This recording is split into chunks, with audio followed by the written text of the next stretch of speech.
What is up, Packers fans? Happy Monday. Welcome into an all-new episode of the Pack a Day podcast. I'm your host, Andy Herman. You can follow me on Twitter at Andy Herman NFL. You can find the podcast at Pack a Day Podcast. Today would be a wonderful day to like, subscribe, comment, give those 5-star reviews, and of course, check out those Pack a Day Podcast YouTube memberships as well. In just a moment, we're going to be going over the best and worst players at Packers training camp so far through 2 weeks. Excited to dig into that. But before we get there, a huge, incredible shout out to Luigi's Pizza, Luigi's Frozen Pizzas, my favorite pizzas. We are partnering again together for this next year. I could not be more thrilled about it. I go back to, if you're not familiar with the story, this is a truly organic relationship. This is not some forced thing. I could not be more excited because I legitimately love Luigi's Frozen Pizza. I tweeted out a victory pizza, I don't know, a couple years ago now, and they saw it. They came to me. They said, "Do you want to partner?" I said, yeah, absolutely.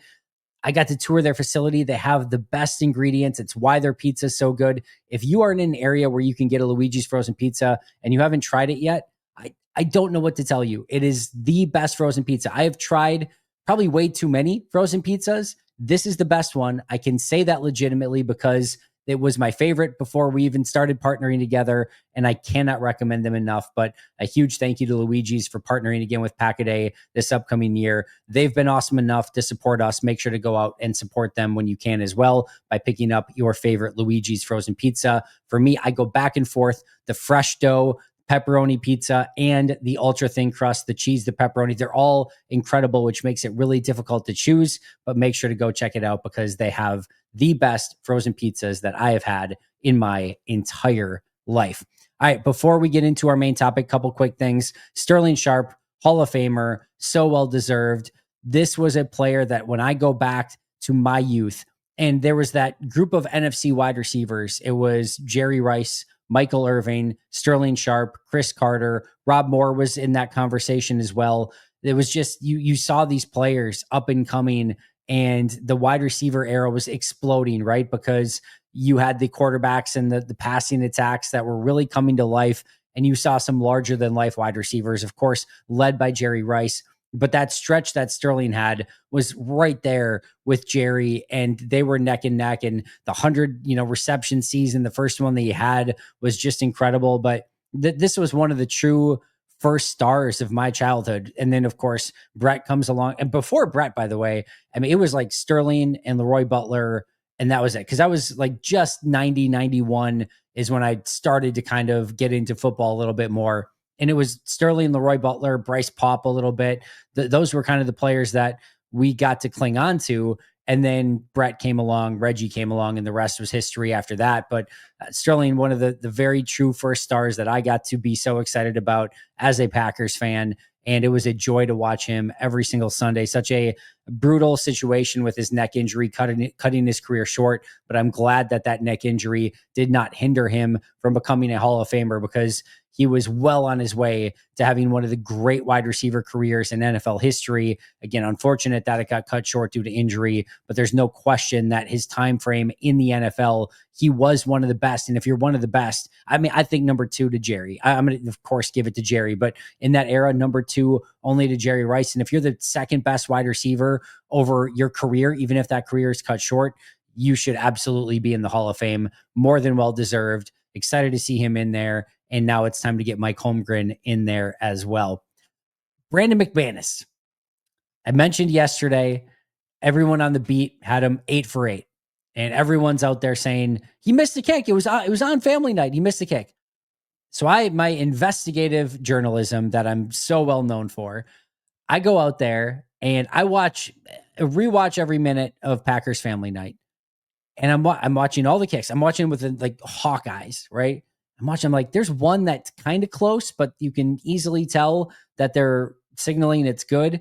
And I go and I go back and I rewatch it all through again. I'm like, I had to have missed this point because everyone's adamant in the comments that Brandon McManus missed a kick. I go through and I watch it again, and I still see no missed field goal. So my hypothesis yesterday was that this was taking place during warmups, and it was probably they're just individuals, in which case it wasn't counted. And I see in all the comments, nope, it was 11 on 11. It took place during practice. I don't know why everyone's saying he was 8 for 8. He clearly missed a field goal. John Kuhn and company and everyone was actually commenting on it, how they jinxed him. And I'm like, I am losing my mind.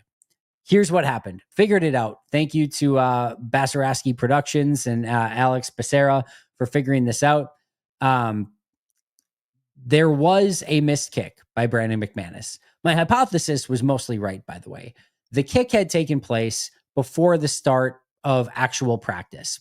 They had players warming up and doing some stuff ahead of time before you actually went through the tunnel, and they introduced the, families and things like that. And then they had the start of practice. They had players warming up. They also went through the walkthrough portion of practice ahead of actual practice. And the missed field goal took place during the walkthrough portion. It was at a snail's pace for there's no actual rush or anything like that. It took place, again, if you watch the walkthrough on offense and defense, they're just going through and they're literally walking through the plays and things like that. This was the same on special teams. Those are not counted in the official numbers. If you want to give another blemish to Brandon McManus, that is your prerogative. Be my guest. You can count whatever kicks he made and missed in your own way. That there's no science to this. There's no rules to this. This is the unofficial official count. But the reason why everybody had him for 8 for 8 is because the practice actually started after they came out of that tunnel with the family members and everything like that. There was no more walkthroughs at that point. It was actual practice. And the rest of the field goals, when he actually kicked them, he went 8 for 8, made every one of them. And those were the live field goal periods. So that's where the discrepancy came in. The first one took place during walkthroughs. Yes, it was 11 on 11, but it wasn't actually a full-fledged, practice point. It was not actually going fast pace. Those are walkthroughs. Yes, he missed it. Count that as you may, but that's where the discrepancy came in. So if you're wondering why the beat has him 8 for 8 and why there's still only one missed field goal on his resume for this offseason so far, that is why. You can agree or disagree with it. I don't care. To me, the only thing that matters, and it doesn't matter, by the way, that he made or missed it, whatever, even if it had been, to me, it was just more curious. I'm like, what am I missing? Where is this discrepancy taking place? Which is why it piqued my interest and I wanted to dig into it a little bit more. Last but not least, Cory Balentine was released by the Indianapolis Colts. Posed the question out there, wonder if Green Bay is going to be interested. And people were very much, no, we don't want him. He could even make it as a third stringer for the Colts, which I don't have a huge take on the hey, bring in Cory Balentine and, get him back for sure. But I think you need to recognize the difference between a 53-man roster and a 90-man, or in this case, 91-man roster. This is a 91-man roster season. Cory Balentine's out there. He's played good football for Green Bay. More importantly, he's played good special teams for Green Bay. And personally, if my choice is between a Gregory Jr. and a Cory Balentine, that decision's pretty easy. Isaiah Dunn could be in that conversation as well, amongst probably others. He's a solid corner. And when he's played in Green Bay, both in Joe Barry's and in Jeff Hafley's defense, he's played well. He can play outside. He can play inside. He can play special teams. This is not somebody that has a high-end upside. This is not somebody that in an ideal world you have out there starting on the field, but he's kind of that ideal number 5th or 6th corner that you can play on special teams, outside, inside, has a lot of versatility and is a good player to have active on game days and gives you depth where if you need to put him in, you're not feeling like, oh my goodness, Cory Balentine's out there. How are we going to get through this? That big win streak where they beat KC, the Chargers, and Detroit in 3 in a row, he was the starter out there for those games in the secondary. To me, it would be a pretty big no-brainer, assuming that he's fully healthy, to just bring him back. Depth is one of the big question marks at corner right now. I'm not saying he has to make the 53 at all. The more likely scenario is that he probably loses out to the Kamal Haddons and the Kalen Kings of the world, and Micah Robinson, maybe even Bo Melton, and he doesn't ultimately make the 53, but you can have him compete and you can have an option for maybe the practice squad as well. So yeah, I would probably lean towards bringing Cory Balentine back. Not saying have him again, make the actual 53, but for now, he should easily, to me, have a 91-man roster spot in Green Bay. And I probably would have made that move already. We'll see if Green Bay does.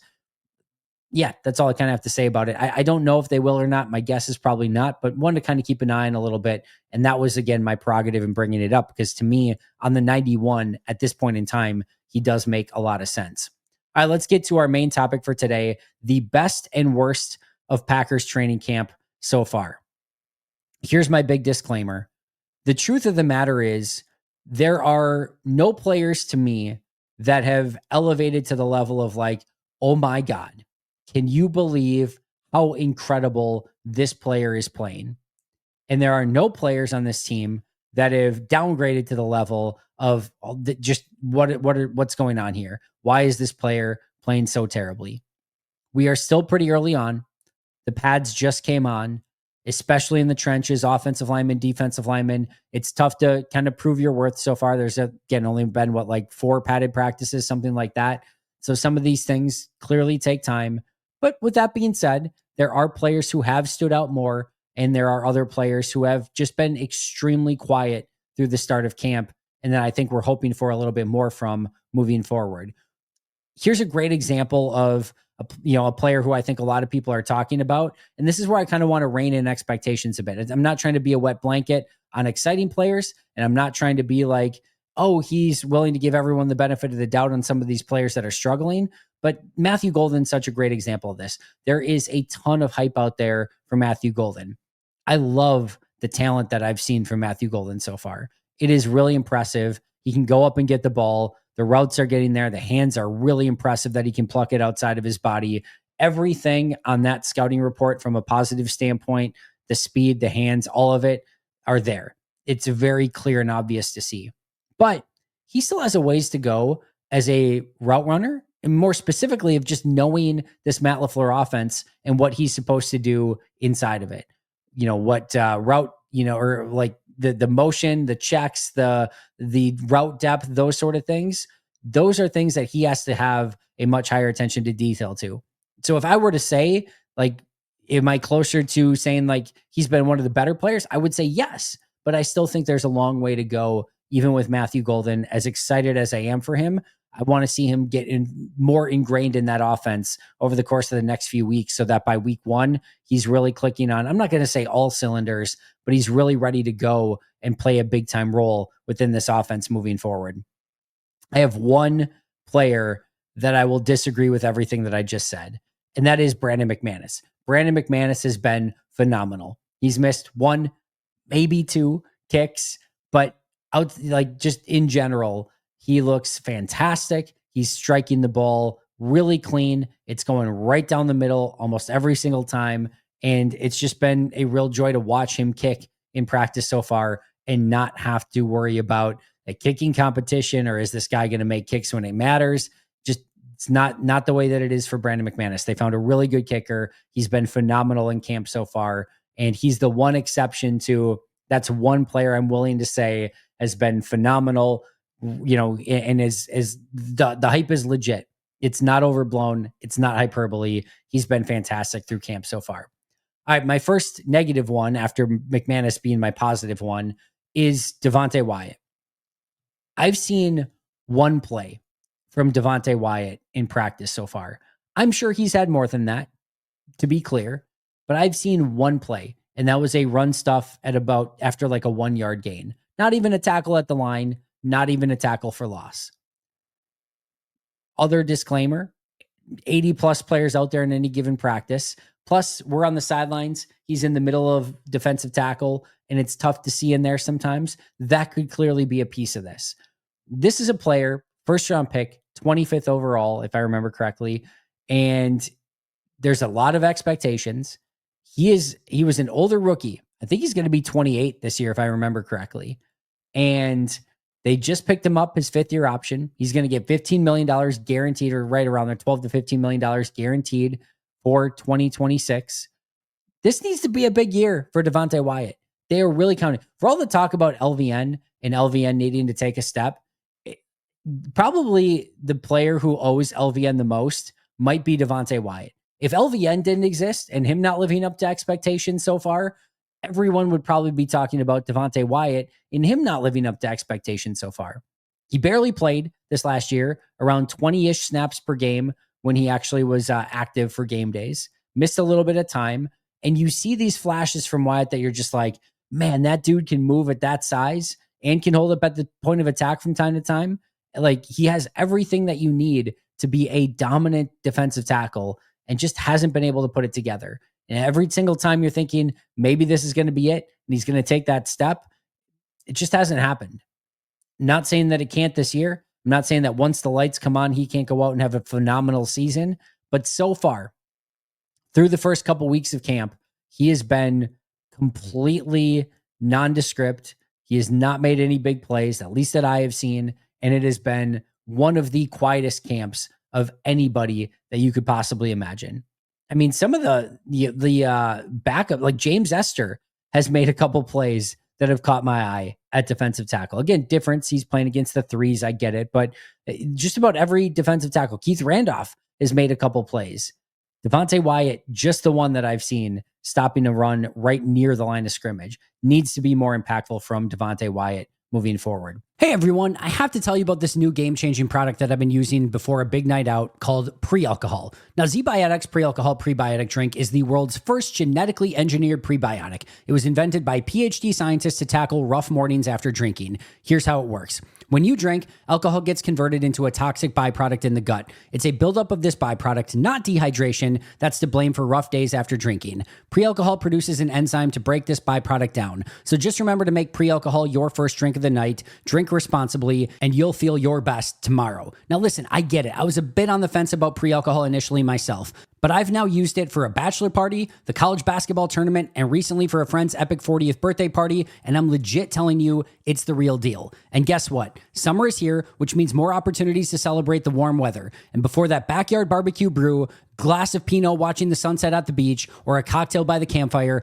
don't forget your Zbiotics pre-alcohol. Drink one before drinking and wake up feeling great and ready to take on that next day and all that summer has to offer. Go to zbiotics.com/packaday to learn more and get 15% off your first order when you use code packaday at checkout. Zbiotics is backed with a 100% money back guarantee, so if you're unsatisfied for any reason, they'll refund your money, no questions asked. Remember to head to zbiotics.com/packaday and use the code packaday at checkout for 15% off. Make sure to support our sponsors and use that code PACKADAY. All right, on the good side, Zach Tom. Zach Tom just got that huge new contract. And he, first of all, went to OTAs, went to minicamp, started or was ready to start training camp with no new contract in hand. He was rewarded, and deservedly so. The contract is clearly amazing. And now he goes out there as this new, much richer human being. And what does he do? He just dominates out there at right tackle. I mean, you see him, he gets out there to his spot. The footwork is clean. The hands are clean. He just holds people up at the point of attack. You think you're going to be able to get by him. He's not the biggest guy in the world. He's got good agility, not the fastest, but he doesn't need to be. He's just an unbelievable athlete that cares about his craft, that uses his hands well, that uses his feet even better, and he looks fantastic so far in camp. It is really difficult to beat him, whether you're LVN or Rashawn Gary or Enigbari or Brenton Cox. Good luck, because he just feels like he's in the zone right now, and it's been a very productive start of camp for Zach Tom. Next up on the opposite side is Jayden Reed. Jayden Reed had that 2-minute drill in midweek where he caught, I think he had like 5 targets and caught 4 of them, and had a huge play up the seam to help get them, I think, in field goal range on that particular drive. That was awesome. That was the Jayden Reed that we know and love. Getting involved, being able to be a volume receiver when you need him to be, doing the little things, getting up the seam and making plays. But that was it. That was one day. I know he's been a little bit banged up. I know that he hasn't played, as much as some of the other players in team, but you're still expecting him to be a big time impact player, and it hasn't been that. This is a great example of, I'm not nervous about Jayden Reed. I'm not going into this thinking like this is going to be a rough season for Jayden. Nothing like that.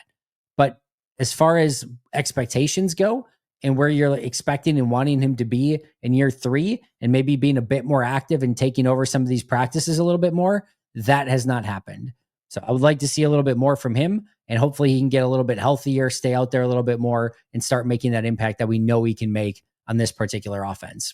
Best, the 2 Georgia defensive tackles. Nazir Stackhouse making real noise as an undrafted free agent, and Warren Brinson's really been coming on as of late as well. They looked the part.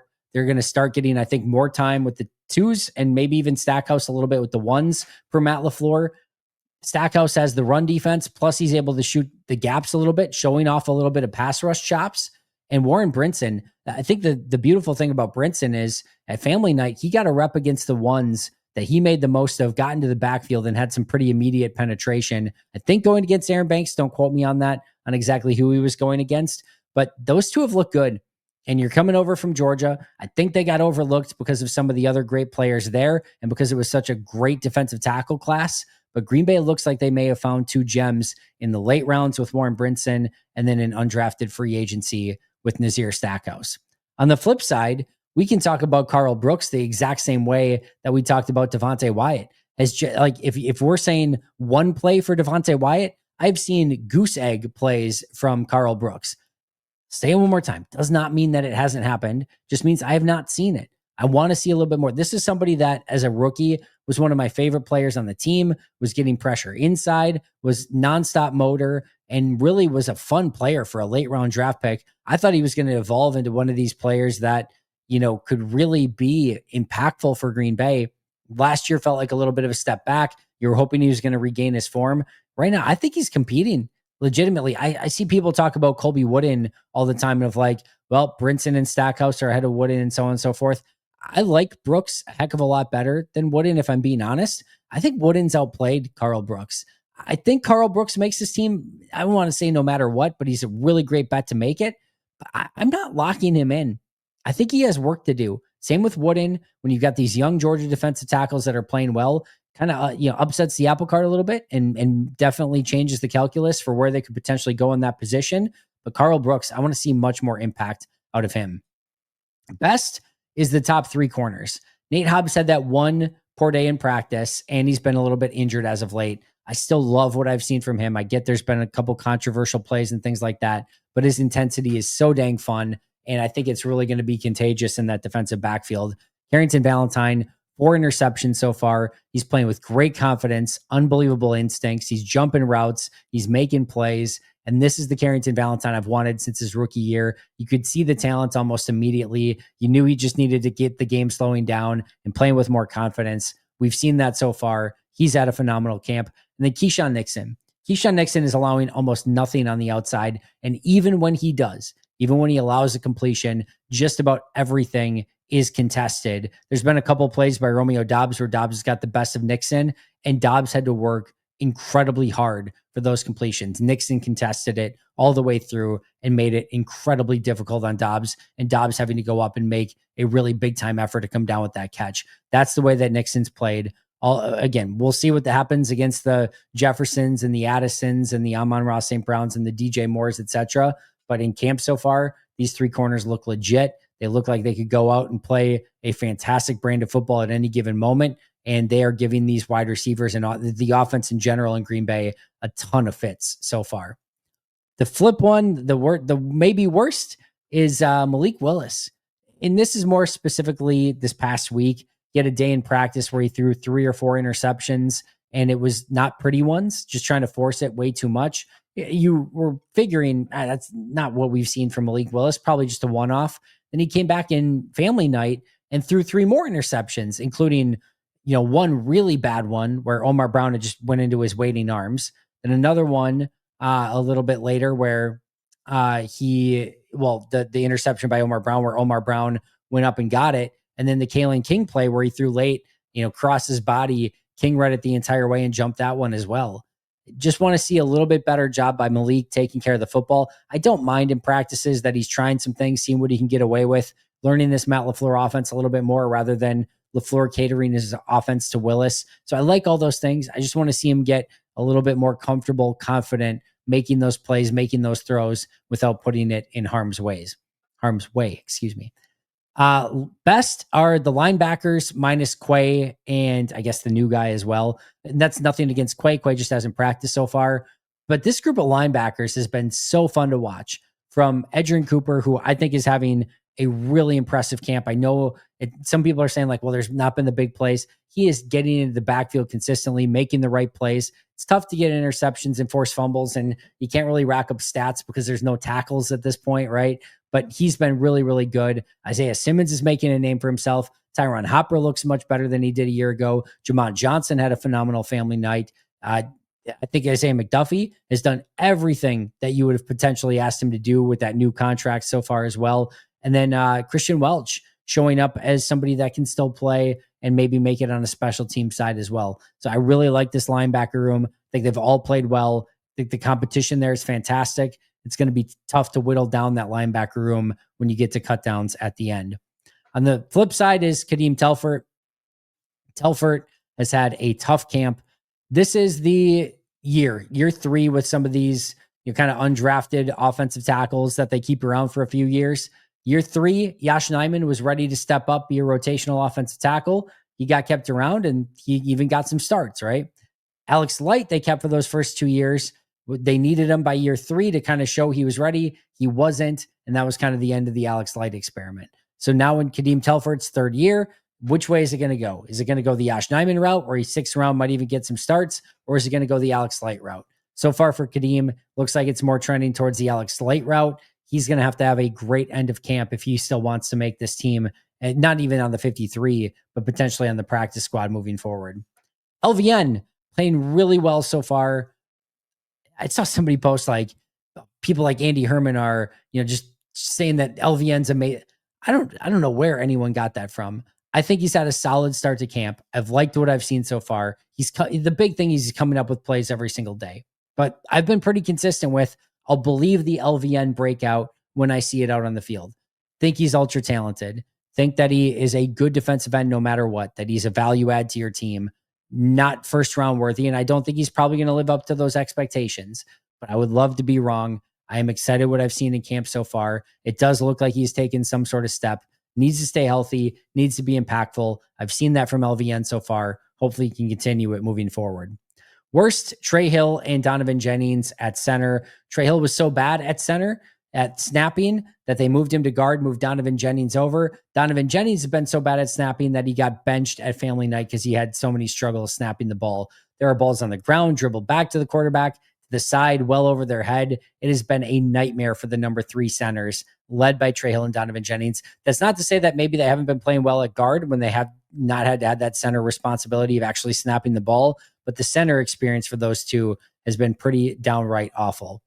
Best, Omar Brown. I don't need to break this one down too much. Leads the team with 5 interceptions, 3 at family night, including 1 very acrobatic pick. I like Omar Brown. You guys know that. I think he's 53-man rosterable. Maybe not for this team, but he should be out there somewhere. And he's going to go out and compete with Zane Anderson and the rest of the defensive backs for his spot on this team over the remainder of training camp and preseason. Worst, Gregory Jr. We don't need to dig into this too much. He's been given some opportunity. I don't think he's made the most of it. I think he needs to play better. And this would be one of those players where they wanted to bring in Cory Balentine. I would think Gregory Jr. could be the player that maybe you're doing a like-for-like swap at corner and getting a little bit better player in Balentine than what we've seen from Gregory Jr. so far. Best, Xavier McKinney and Josh Jacobs. They just look like absolute studs. McKinney's making plays. He can't throw in his direction. He's picking it off. He looks fantastic. Josh Jacobs, same thing. Just not only on the field, which Jacobs looks great, but off the field, the leadership, the stuff with the Marshawn Lloyd, the stuff with Rasheed Walker. He's been there every step of the way. You can tell he loves his team, loves his teammates, wants his team to go out and compete at the highest of levels. And I love seeing Josh Jacobs not only playing this way, but being a leader on the field this way as well. Last but not least, worst, Johnny Lumpkin. Johnny Lumpkin's routes are, let's just say, taking some time to develop. He needs to get a little bit quicker. He's in this double-edged sword because I think he wants to play bigger so he can go out there and hold up at the point of attack because his best trait is as a blocker, but as a route runner, as a receiver, just not dynamic enough. I think they would be probably well off to maybe try something a little bit different than Lumpkin at this point in time, but we'll see if he can make it and maybe try to get his name on that practice squad, but he's going to have to play better if he does want to stay on the team and get that opportunity to stick on the practice squad moving forward.